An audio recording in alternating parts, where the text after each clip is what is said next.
Wow. Hello there, everyone. YouTube subscribers, 1.97 million, soon to be 2 million. Facebook followers, 900,000, soon to be 1 million. A total of 3 million followers. I'm Min-Soo, the comedian from Enjoy Couple. Nice to meet you, everyone. Hello. Everyone, something really worth celebrating happened to me recently. My name, Min-Soo, ranked #1 in real-time search terms. Wow. I was so happy that I immediately clicked on it. And this is the article that came up. Min-Soo, the person we must know in 2020. I was feeling so good, thinking, wow, was I always this popular? But then my girlfriend next to me said, no, that's not you. She said it just like that. It turns out it wasn't about me. Everyone, do you happen to know what the word Min-Soo means? Does anyone here know? It's actually a character from a famous webtoon. And this character copies the protagonist's style, actions, and even spending habits. So when someone imitates or follows another person's style like that, people say they're doing a Min-Soo. But when I heard this, I felt really sad. Because, you see, my name is Min-Soo, and I wondered, is there really anything about Min-Soo that people would want to Min-Soo? So after that day, I started to reflect on myself. What kind of person am I? Well, when I thought about it, I realized I'm actually very timid. I cry easily, and I get hurt very easily too. But even so, I found that I never got tired and always kept taking on new challenges. So today, I want to talk to you briefly about how to keep challenging yourself without getting worn out. So, the first challenge in my life was taking the comedian exam.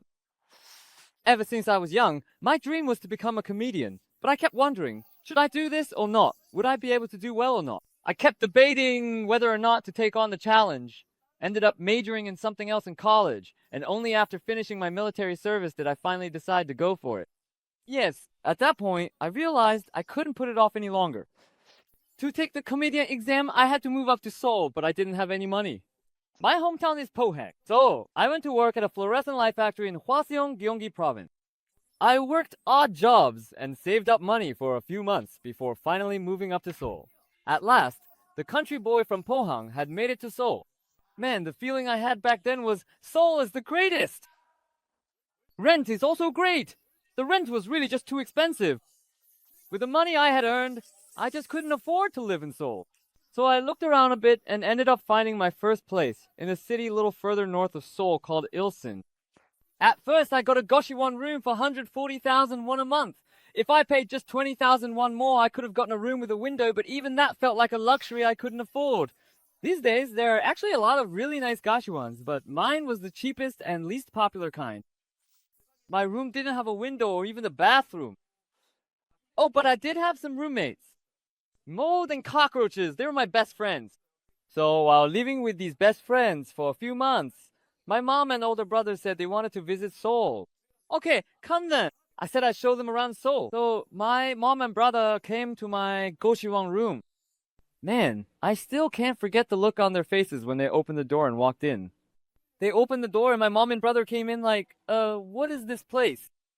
Is he really living here? Oh, it's not bad. They were clearly really flustered, but they tried not to show it so I wouldn't feel hurt. Whenever I think about those days, I tear up. Anyways, my mom and brother didn't say anything because they were worried I might get hurt. So after a few years, our family was finally together again. And we had a fun time talking, but then night came and my mom and brother had to go to sleep. But because I really didn't have any money, I couldn't even think of getting a place nearby for my mom and brother to stay. That thought never even crossed my mind. So at night, I told my mom, Mom, you can lie down on the bed here, and my brother, you can just sleep on the floor here. Then I said, bro, could you maybe spread your legs a little? Because I need to sit right here on this chair. So the three of us, as a family, sat together in that tiny room. I told them, since I have things to do in the early morning, Mom, and bro, you two just sleep comfortably. Oh, I'll just do a few things and then go to sleep.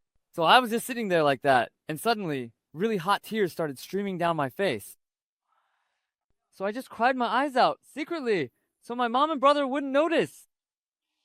Because, it had been years since the three of us had been together, and yet it all just felt so shabby.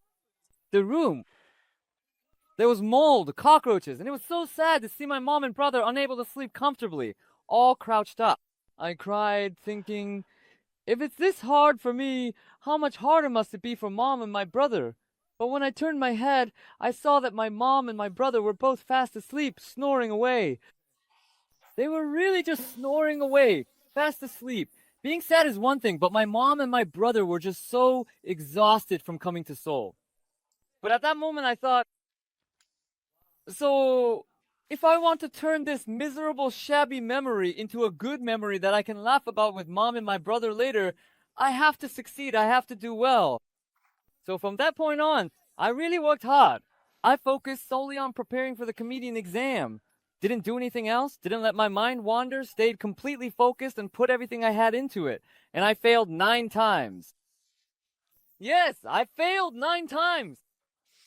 You've probably heard stories from other senior comedians about their audition experiences. Like, as soon as they walk into the audition room, the judges go, this year it's you. Wow, it's you. You're in. There was nothing like that for me. I failed 9 times. And it was only on my 10th try, when I really thought it was my last chance, that I barely managed to pass, seriously. But still, everyone, I did end up passing. I became colleagues with those famous seniors I used to see on TV. From that point on, I started attending meetings, presenting ideas, and I thought, now all that's left is for me to become a superstar. But then, I ended up taking a 2-year break. I really worked hard. I put in so much effort, brainstorming ideas and participating in meetings, but even so, opportunities just don't come that easily to everyone.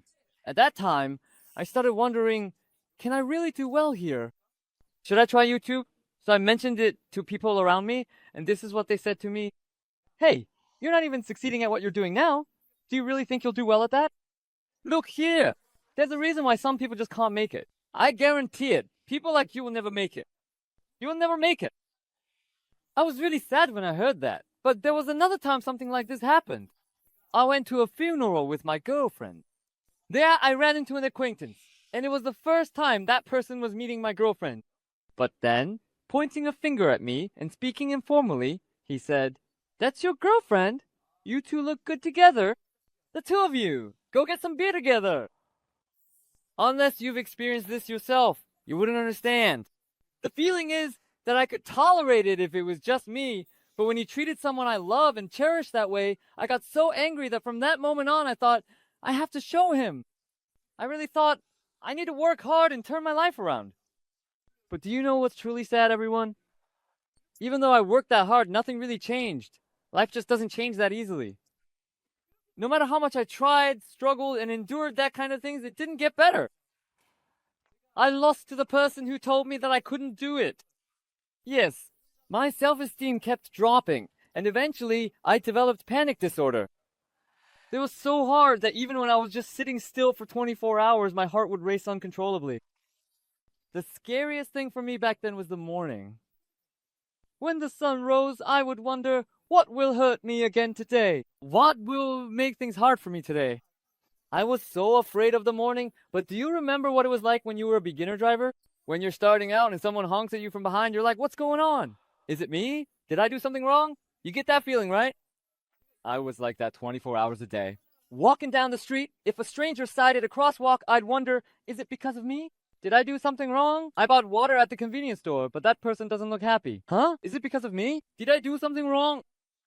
That's how much I was struggling. That's when I thought to myself, maybe it's right for me to completely stop pursuing this path. I was in a period where my obscurity had lasted so long that I'd accumulated a huge amount of debt. And I didn't have any qualifications or abilities to get a job anywhere else. So after agonizing over it, I ended up being pushed into trying YouTube. For the first time, I took the ideas my girlfriend and I had been coming up with for years, learned how to film and edit, and worked tirelessly through the night to upload videos to YouTube. After working myself to the bone for 8 months without sleep, I finally received my first income after 8 months. Wow! Do you know how much I made, everyone? I made 80,000 won. If 2 people split it, it's 40,000 won. 40,000 won per person. If you calculate it by the hour, that's 17 won an hour. We worked for 8 months at a job that paid just 17 won an hour. Looking back, I thought, wow, is this really right? That thought kept coming at me. Should I just quit this? I really wanted to give up. But looking back now, I think it was because we kept improving and applying the lessons learned from our trial and error and the know-how we gained back then that people started to really like what we did. So now, when I recently added up all the followers across the platforms we operate, I found out that we have 6 million followers supporting us. I'm so grateful for that. Honestly, I still can't believe it. It's hard for me to believe that someone like me, who used to be an unknown comedian, has come this far. I'm just so grateful. It's not because we're amazing or outstanding. I'm just truly thankful. To give back the love we've received, I'm currently making donations, and as a sharing creator, I'm spending my time doing activities that allow me to give back to those around me. Who do you think watches our YouTube videos the most? Teenagers? Yes, that might be right. That could be the case. But that's not it. I watch them the most. Seriously, I do. While editing, I've watched them dozens, even hundreds of times, but I'm still the one who watches them the most. Because I plan, produce, edit, and upload everything myself, these videos really feel like my own children. Each and every one of them. So, if I were to briefly compare my content to children, this particular child you're watching right now has gotten about 12 million views, and it's truly a lovely child that brings me so much pride. It's really a lovely child that introduced us to so many people and made it possible for us to be where we are. And among my children, there are some like this too. What I mean is, I raised them with a lot of love and care, but they didn't grow up well. I'm saying their numbers aren't great. The child you're seeing now is one of those. If you look now, you probably think that's a hand, but it's not a hand, it's a foot. We filmed it upside down like this and put clothes on backwards, thinking that if we worked really hard, it would be loved by people, but it didn't turn out well. It really breaks my heart, even now. Also among my children, there are some like this too. Suddenly, some of my children said they wanted to leave home. So I forgot about them, but one day they came back and said, "Mom, Dad, I made it big overseas." There are children like this too. The ones you're seeing now are the ones who really made a known comedian couple from Korea famous all over the world. Thanks to these children, when I checked, we have about 1 million overseas followers supporting us together. They are truly children I'm grateful for. Really. I thought that being with hundreds of these children and having them be filial would make me a happy parent, and that I would only walk on a path of success. But as I kept running forward so hard, I ended up losing the most important thing. I lost my health. As I kept running forward, both my girlfriend and I ended up suffering a lot, both mentally and physically, and we went through a really tough time. When I was struggling before, I got a lot of strength from my girlfriend, who was by my side. But when we were both hurting at the same time, I couldn't give her any strength. At that time, I was really sad. I can't believe I'm such a weak person. So I made up my mind again. I thought, I need to become stronger. I decided I needed to take on a new challenge and become a stronger person. And right around then, I came across this program called Fake Men, which seemed like it could help me overcome my weakness and grow, so I applied for it. So, while I was waiting for the results after the interview, I had these thoughts. It would be great if I got accepted. But honestly, it might be even better if I didn't. Yeah. Because, to be honest, I was scared. I was scared and afraid, but so many people cheered me on. On the other hand, there were also people who had doubts. Everyone here applying has some athletic background, so why would someone like that apply? Just by looks. You can tell his mentality is weak, and he doesn't look physically strong either. People like that shouldn't come here. He should go to a hospital. I guarantee it, there's no way he'll make it. This time too, I heard again that there was absolutely no way I could make it. How do you think I felt? Do you think I was sad? I didn't feel anything at all. Honestly, I really didn't feel anything. Because last time when I heard there's absolutely no way you can do it, I managed to overcome it once. So this time too, when I heard absolutely not, I thought, well, I guess I should try to overcome it again. Sounds fun. Yeah, it sounds interesting, so I really worked hard and endured through it. I truly persevered until the very end. And among the non-athletes, I was the last one left. So people saw that and sent me messages saying they gained a lot of courage from watching me. The mindset I had while enduring was, I have to come in first place here. I have to become a hero. It was nothing like that. It was just, let me try to last for 10 more seconds. Let me try to take just one more step. That's how I endured. I think that's what a challenge is. There are some really grand and huge challenges, you know? But even the really small things, like just deciding to live today as best as I can. Let me try to muster just a little more strength.